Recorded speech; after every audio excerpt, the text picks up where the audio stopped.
숨겨진 민담에 오신 여러분 환영합니다. 구독과 좋아요로 함께 해주시고 오늘의 민담 시작합니다. 오늘 들려드릴 이야기는 사람의 얼굴을 읽는 관상쟁이 한 사람이 평생 단 한 번도 틀리지 않았다는 그 눈으로 마침내 자신의 얼굴을 들여다보았을 때 벌어진 일에 관한 이야기입니다. 관상은 하늘이 정하는 것인가 아니면 사람이 만들어가는 것인가? 자, 그러면 오늘의 민담 관상 시작합니다. 옛날 옛적 조선 정조 임금 시절의 일입니다. 전라도 전주 근방에 사람들이 신기라 부르는 관상쟁이 하나가 있었지요. 그의 이름은 두찬이라 하였습니다. 두찬은 30살이 될 무렵부터 관상을 보기 시작하였는데 그 눈이 어찌나 정확한지 소문이 삽시간에 인근 고을로 퍼져나갔지요. 두찬이 어떤 사람의 얼굴을 한번 훑어보면 그 사람이 언제 귀하게 될지, 언제 어려움이 닥칠지, 자식 복은 있는지 없는지까지 척척 짚어냈습니다. 그것도 그냥 두루뭉술하게 마치는 것이 아니라 몇 년 몇 월에 어떤 일이 생긴다고 콕 짚어서 말하였는데 그 말이 어긋난 적이 없었지요.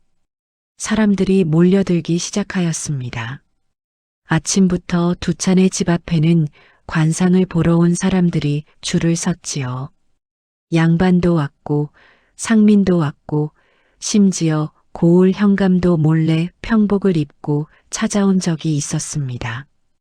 두찬은 원래 한미한 집안 출신이었습니다. 어려서 부모를 모두 여의고 떠돌아다니며 어렵게 자랐지요. 젊어서는 약재상 밑에서 심부름꾼 노릇을 하였고 그 다음에는 저작거리에서 엿 장수일도 하였습니다. 이것저것 안 해본 일이 없었지요. 그러다 30이 되던 해 어느 봄날 두찬은 길을 걷다가 우연히 쓰러진 노인 하나를 도왔습니다. 노인은 눈이 거의 멀어 지팡이의 의지에 걷다가 돌부리에 걸려 넘어진 것이었지요. 두찬은 노인을 부축하여 일으키고 가까운 주막으로 데려가 밥 한 끼를 사드렸습니다. 노인은 고맙다 하며 두찬의 얼굴을 한참 들여다보았지요. 그러더니 말하였습니다. 자네 눈이 예사 눈이 아니군 하였지요. 두찬은 무슨 말인지 몰라 어리둥절하였습니다. 노인이 말하기를 자신은 관상을 보는 사람이라 하였지요. 평생 수만 명의 얼굴을 보았는데 자네처럼 눈 속에 빛이 있는 사람은 처음 보았다 하였습니다. 이 눈은 사람의 속을 꿰뚫어 보는 눈이라 하였지요. 두찬이 반신반의하는 눈빛을 보이자 노인은 슬며시 웃었습니다. 그리고 자리에서 일어나려는데 두찬이 먼저 노인의 얼굴을 들여다보았지요. 자신도 모르게 눈이 노인의 이마와 눈 밑, 코 주변을 훑었습니다. 그러다 문득 무언가가 보이는 것 같았지요. 두찬이 조심스럽게 말하였습니다. 어르신, 올가을 조심하십시오. 왼쪽 다리에 탈이 날 것 같습니다 하였지요. 노인은 그 말을 듣더니 눈을 크게 떴습니다. 그리고 두찬의 손을 꽉 잡았지요. 자네가 바로 그 눈을 가진 사람이야 하였습니다. 그것이 두찬이 관상의 길로 들어서는 시작이었지요. 두찬은 그 노인에게 사흘 동안 관상의 기본을 배웠습니다. 이마는 초년을 보고 눈은 중년을 보며 입과 턱은 말년을 본다는 것, 귀의 생김새로 부모 복을 읽고 코의 형세로 재물 복을 살핀다는 것, 눈빛의 맑고 탁함으로 그 사람의 덕성을 가늠한다는 것을 배웠지요. 그런데 신기한 것은 노인에게 배우기도 전에 두찬은 이미 사람의 얼굴을 보면 무언가가 느껴졌다는 것이었습니다. 배우면서 그 느낌에 이름이 붙고 체계가 생겼지요. 사흘 만에 노인이 떠나고 나서 두차는 스스로 관상을 보기 시작하였습니다. 처음에는 가까운 이웃들에게 보아주었지요. 하나둘 맡기 시작하면서 소문이 났습니다. 그렇게 두찬의 이름이 전주 일대에 퍼지기 시작하였지요. 두찬이 45살이 되던 해였습니다. 그 무렵 두찬의 명성은 이미 전라도 전체를 넘어 한양에까지 퍼져 있었지요. 한양의 세도가 양반들이 종을 보내 두찬을 불러들이려 하였습니다. 두찬은 그러나 한양에 가지 않았지요. 자신은 저자거리 사람이지 양반가의 손님이 아니라 하였습니다. 보고 싶으면 전주로 직접 오라 하였지요. 그 말이 더 소문이 났습니다. 한양 양반도 거절하는 관상쟁이라고 하여 오히려 더 많은 사람이 찾아왔지요. 두찬의 집은 전주 남문 근처 골목 안에 있었습니다. 작은 집이었지요. 마당 한쪽에 오래된 감나무 한 그루가 있었고 툇마루 위에 낡은 돗자리를 깔아놓고 두찬은 거기서 사람들의 얼굴을 보았습니다. 돈이 없는 사람에게는 돈을 받지 않았지요. 쌀 한 줌이나 나물 한 묶음을 가져와도 흔쾌히 받았습니다. 두찬은 부자가 되고 싶어 관상을 보는 것이 아니었지요. 그저 사람의 얼굴에서 그 사람의 삶을 읽는 것이 천생 자신의 일이라 여겼을 뿐이었습니다. 그런데 두찬에게는 한 가지 원칙이 있었지요.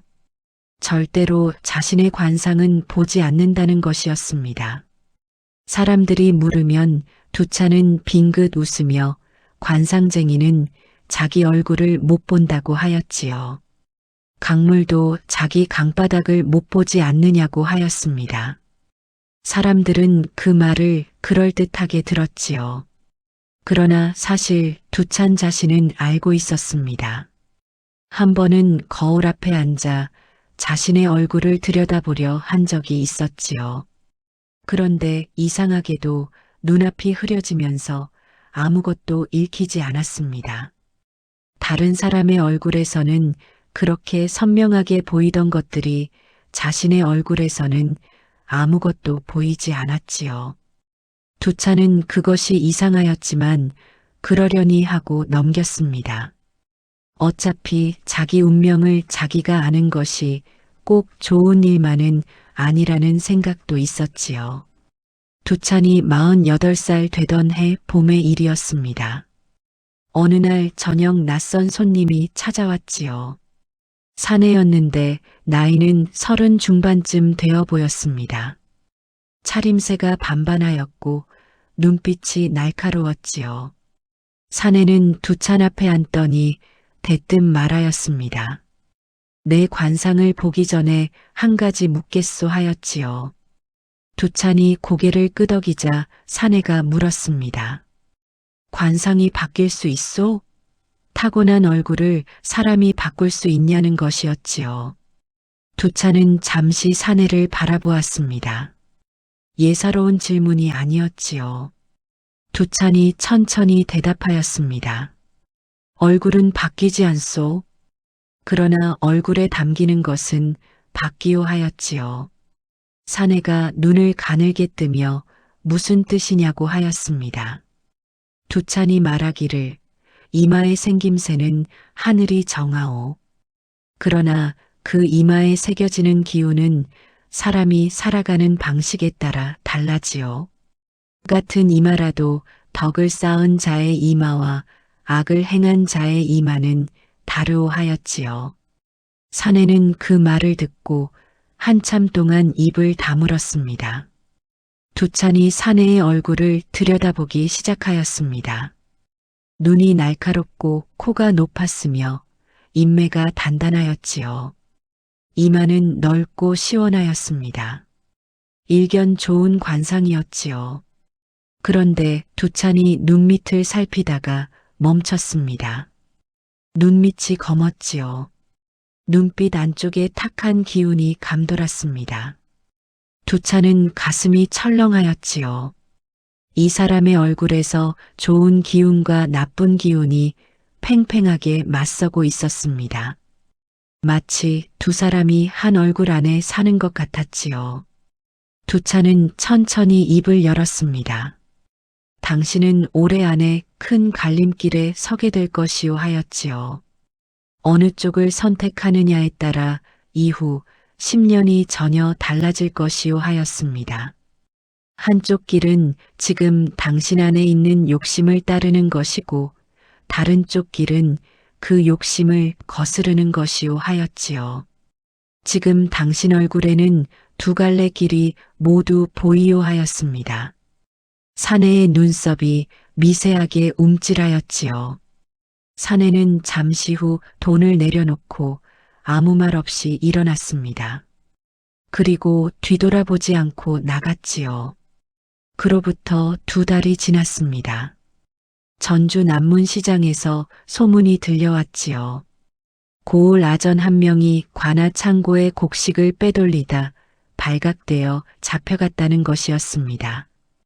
그런데 처음에는 아전 혼자가 아니라 공범이 있었는데 공범이 마지막 순간에 손을 떼고 아전을 관아에 고발하였다는 것이었지요. 그 공범이 바로 2달 전 두찬을 찾아왔던 그 사내였습니다. 사내는 결국 욕심을 거스르는 쪽을 선택하였던 것이지요.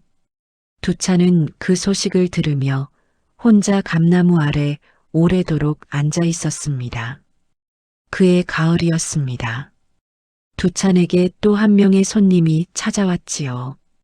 이번에는 여인이었습니다.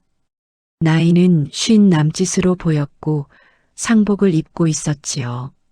눈이 퉁퉁 부어 있었습니다. 여인은 두찬 앞에 앉더니 말하였지요. 내 아들 관상 좀 봐주시오 하였습니다. 그러면서 품에서 작은 것을 꺼냈지요. 아들의 초상화였습니다. 그런데 초상화에 그려진 아들의 눈빛이 이미 이승 사람의 눈빛이 아니었지요. 두찬은 조용히 물었습니다. 아드님이 언제 돌아가셨소 하였지요. 여인이 눈물을 흘렸습니다. 3달 전이라 하였지요. 관아의 군역을 나갔다가 돌아오지 못하였다고 하였습니다. 두찬은 초상화를 받아 한참 들여다보았지요. 그러더니 여인에게 말하였습니다. 아드님의 이마가 넓고 눈빛이 맑소. 타고나기로는 복이 많은 관상이요 하였지요. 여인이 그러면 왜 저렇게 일찍 갔느냐고 목이 메어 물었습니다. 두찬은 잠시 말을 멈추었지요. 그리고 천천히 말하였습니다. 타고난 복이 많은 사람이 일찍 가는 것은 이 생에서 다 쓰지 못한 복을 다음을 위해 남겨두는 것이요 하였지요. 아드님의 복은 사라진 것이 아니요. 남겨진 사람에게 흘러오는 것이요 하였습니다. 여인이 한참 울었지요. 두찬은 아무 말도 하지 않고 여인이 울도록 내버려 두었습니다. 그것이 두찬이 해줄 수 있는 가장 솔직한 위로였지요. 두찬이 50이 되던 해 겨울이었습니다. 두찬은 어느 날 아침 거울 앞에 다시 앉았지요. 오랜만이었습니다. 자신의 얼굴을 보는 일을 의도적으로 피해왔는데 그날은 이상하게 거울 앞을 떠나지 못하였지요. 두찬은 천천히 자신의 얼굴을 들여다보았습니다. 이마를 보았지요. 눈을 보았습니다. 코를 보았지요. 입을 보았습니다. 그런데 이번에는 달랐습니다. 예전에는 흐릿하게만 보이던 것들이 이번에는 선명하게 읽히기 시작하였지요. 두찬은 자신의 얼굴에서 무언가를 보았습니다. 오래도록 보았지요. 그러더니 거울 앞에서 조용히 일어났습니다. 그날부터 두찬이 달라졌습니다. 사람들이 찾아오면 관상을 보기 전에 차를 한 잔씩 내주기 시작하였지요. 차를 마시며 이야기를 나누다 보면 그 사람의 표정이 풀리고 눈빛이 자연스러워졌습니다. 두차는 그 눈빛 속에서 관상보다 더 많은 것을 읽었지요. 관상을 봐준 뒤에도 전에는 담담하게 결과만 알려주고 끝냈는데 이제는 그 사람이 어떻게 살면 좋을지를 함께 이야기하기 시작하였습니다. 사람들이 오히려 더 고마워하였지요. 얼굴을 읽어주는 것보다 삶의 방향을 함께 생각해주는 것이 더 큰 힘이 되었다고 하였습니다. 마을 사람들이 두찬에게 물었지요. 요즘 무슨 일이 있었느냐고, 왜 갑자기 변하였느냐고 하였습니다. 두찬은 빙긋 웃으며 말하였지요. 드디어 내 관상을 봤소 하였습니다. 사람들이 어리둥절하여 그래서 어떠하더냐고 물었지요. 두찬이 대답하였습니다. 좋지도 않고 나쁘지도 않더이다 하였지요. 그냥 딱 내가 살아온 대로 얼굴에 새겨져 있더이다 하였습니다. 사람들이 그게 무슨 뜻이냐고 하니 두찬이 말하였지요. 관상은 하늘이 그리는 것이 아니라 사람이 살면서 스스로 그리는 것이더이다 하였습니다. 처음에는 타고난 선이 있지만 그 위에 어떤 색을 칠하느냐는 자신이 결정하는 것이더이다 하였지요. 나는 50년을 살고서야 그것을 내 얼굴에서 읽었소 하였습니다. 그 무렵 두찬에게 한 가지 의뢰가 들어왔습니다. 전주 가명에서 통지가 내려온 것이었지요. 감사나리가 두찬을 불러드리겠다는 것이었습니다. 가명의 아전이 직접 와서 이야기를 전하였지요.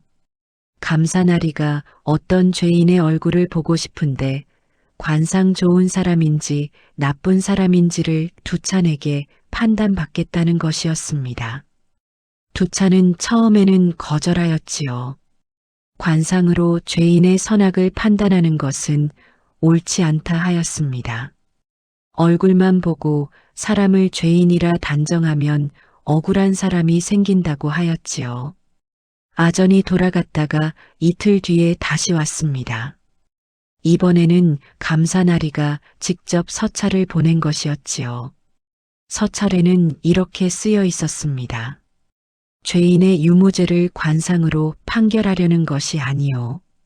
다만 이 사람의 얼굴에서 억울함의 기운이 보이는지 한 번만 살펴달라는 것이요. 이자는 3년째 억울하다 하고 있는데 관아로서는 판단이 어렵소라 하였지요. 두차는 그 서찰을 읽고 나서 가명으로 가겠다 하였습니다. 가명에 들어가 두찬이 마주한 죄인은 50대 사내였습니다. 남의 재물을 훔쳤다는 혐의로 3년째 갇혀 있었지요. 사내는 몰골이 말이 아니었습니다. 얼굴이 까칠하게 말라 있었고 눈이 움푹 꺼져 있었지요. 그러나 두찬이 그 눈 속을 들여다보았을 때 무언가가 보였습니다. 탁하지 않았지요. 억울하게 갇힌 사람의 눈빛이었습니다. 이마에는 한이 맺혀 있었고 입가에는 지워지지 않는 슬픔이 새겨져 있었지요. 그러나 눈빛 가장 깊은 곳에는 맑은 것이 살아 있었습니다. 두차는 감사날이 앞으로 돌아왔지요. 그리고 말하였습니다. 이 사람은 죄를 지은 사람의 눈빛이 아니오 하였지요. 억울한 사람의 눈빛이오 하였습니다. 관상은 거짓말을 못하오. 오래 갇혀 있어도 저 눈빛은 흐려지지 않소 하였지요. 감사나리는 두찬의 말을 듣고 다시 사건을 조사하게 하였습니다. 결국 죄인을 모함한 진짜 범인이 따로 있었음이 밝혀졌지요. 3년을 억울하게 갇혀있던 사내는 풀려났습니다. 두차는 그날 가명을 나오면서 하늘을 올려다보았지요. 구름 한 점 없이 맑은 날이었습니다. 두찬이 예순이 되던 해봄이었습니다. 어느 날 아침 마을 서당의 훈장이 찾아왔지요. 훈장은 두찬과 오래된 친구였습니다. 두찬이 차를 내오자 훈장이 말하였지요. 자네는 평생 사람의 얼굴을 읽었는데 단 한 번도 틀린 적이 없다는 말이 사실인가 하였습니다. 두찬이 웃으며 고개를 저었지요. 틀린 적이 없다는 것은 과장된 말이요 하였습니다. 다만 틀렸을 때 배웠고 배운 것이 쌓이면서 덜 틀리게 되었지요 하였습니다. 훈장이 그러면 관상이 가장 좋은 사람은 누구였냐고 물었지요. 두찬이 잠시 생각하다가 말하였습니다. 3년 억울하게 갇혀 있으면서도 눈빛을 잃지 않은 그 사내였소 하였지요. 훈장이 왜 그러냐고 하니 두찬이 말하였습니다. 어떤 상황에서도 눈빛이 흐려지지 않는 사람이 가장 좋은 관상을 가진 것이요 하였지요. 이마의 생김새가 아니요. 눈빛이요 하였습니다. 눈빛은 그 사람이 살아온 방식의 총합이요 하였지요. 훈장은 그 말을 듣고 한참 동안 말이 없었습니다. 그의 여름 두찬은 오랜만에 먼 길을 나섰습니다. 젊었을 때 자신에게 관상의 문을 열어준 그 노인을 찾아보고 싶었지요. 25해 전에 헤어진 뒤 소식이 없었습니다. 두찬은 노인이 처음 만났던 마을 근처의 주막을 찾아갔지요. 주막 주인이 오래된 사람이어서 그 노인을 기억하고 있었습니다. 노인은 10년 전에 이미 세상을 떠났다고 하였지요. 그런데 돌아가시기 전에 한 말이 있었다고 하였습니다. 주막 주인이 전하기를 노인이 언젠가 전주에서 젊은이 하나가 찾아올 것이라 하였다고 하였지요. 그 젊은이에게 전해달라는 말이 있다고 하였습니다. 두찬의 가슴이 쿵 하였지요. 주막 주인은 서랍에서 낡은 종이 한 장을 꺼내었습니다. 노인이 남긴 것이라 하였지요. 두찬이 종이를 펼쳤습니다. 거기에는 딱 한 줄이 적혀 있었지요. 관상은 얼굴에 있지 않고 마음에 있다. 자네는 이제 알겠지. 두찬은 그 종이를 들고 한참 서 있었습니다. 눈물이 났지요. 처음 느끼는 종류의 눈물이었습니다.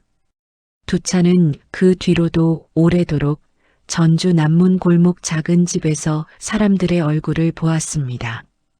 감나무는 해마다 가을이 되면 주황빛 감을 주렁주렁 달았지요. 찾아오는 사람들에게 두찬은 관상을 보기 전에 항상 먼저 같은 말을 하였습니다. 얼굴은 지금까지 살아온 흔적이요. 그러나 내일의 얼굴은 오늘 어떻게 사느냐에 달려있어 하였지요. 사람들이 그 말을 듣고 나서 얼굴을 보면 다들 고개를 끄덕였습니다.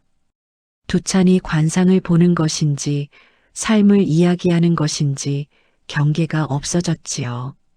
어느 쪽이든 사람들은 두찬의 집을 나서면서 조금 더 곱게 걸었습니다. 마을 사람들이 두찬을 두고 이런 말을 하였습니다. 두찬은 관상쟁이가 아니요. 거울쟁이요 하였지요. 사람들이 두찬 앞에 앉으면 자기 얼굴을 보는 것이 아니라 자기 삶을 보게 된다고 하였습니다. 그것이 두찬이 평생 관상을 보며 깨달은 것이기도 하였지요. 얼굴을 읽는 것이 아니라 삶을 읽는 것. 하늘이 그린 선 위에 사람이 색을 칠하는 것. 그것이 관상의 진짜 의미였습니다.